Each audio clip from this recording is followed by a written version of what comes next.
اعوذ باللہ من الشیطان الرجیم بسم اللہ الرحمن الرحیم الحمد للہ رب العالمین الصلاة والسلام علی اشرف الانبیاء والمرسلین وافضل السفراء المقربین العبد المؤید والرسول المسدد والمحمود الاحمد والمصطفى الامجد ابی القاسم محمد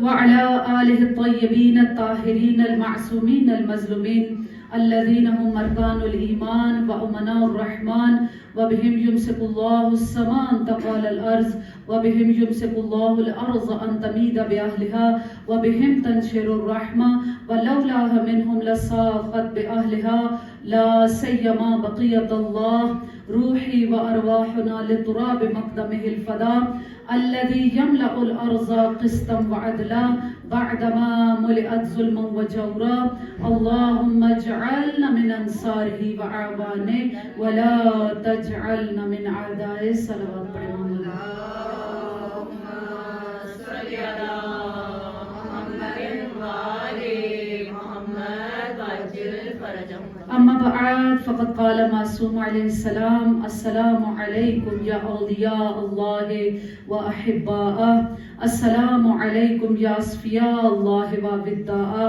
السلام علیکم یا انصار دین اللہ السلام علیکم یا انصار رسول اللہ السلام علیکم یا انصار امیر المؤمنین السلام علیکم یا انصار فاطمہ سیدۃ نساء العالمین السلام علیکم یا انصار ابی محمد الحسن ابن علی الولی الناصح السلام علیکم یا انصار ابی عبداللہ علیہ السلام صلوات پڑھیں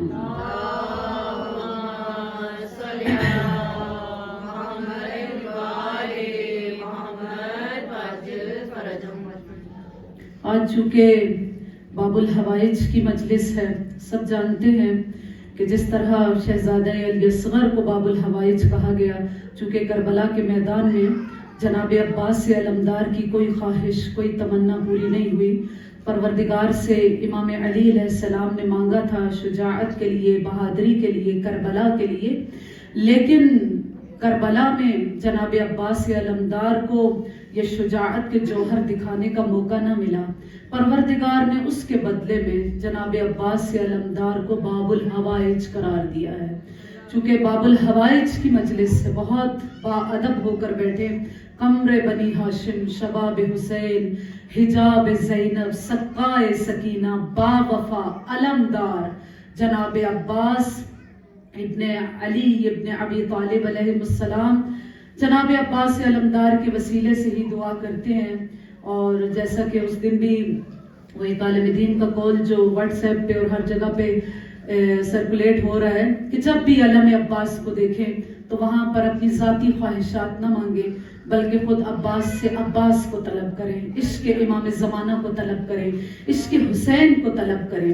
انشاءاللہ ہماری ان مجالس کا مقصد بھی یہی ہے کہ پروردگار ان مجالس کے وسیلے سے، اس ذکر کے وسیلے سے، اس گریہ و ماتم کے صدقے میں پروردگار ہمارے قلوب کو عشق حسین سے منور فرمائے۔ پروردگار ہم تجھ سے طلب کرتے ہیں کہ ہمیں حسین چاہیے، ہمیں عشق حسین عطا کرنا، معرفت علی عطا کرنا، سیدہ کی رضائیں عطا کرنا، حجاب زینب کی توفیقات عطا کرنا۔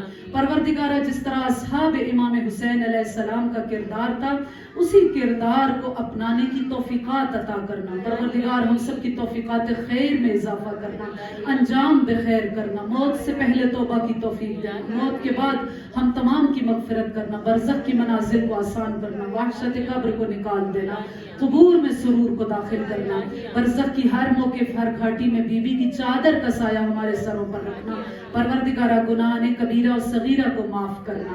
پروردگارہ ہمارے قلوب کو نورانیت عطا کرنا، قلب سلیم عطا کرنا، بروز محشر علماء و شہداء کے ساتھ محشور کرنا۔ پروردگارہ ساقی کوثر کے ہاتھوں سے جام کوثر کو پینے کی توفیقات عطا کرنا، اور وہ دعا جو ہماری دعاؤں کا حاصل ہے، پروردگارہ وارث کائنات، حجت پروردگار، امام زمانہ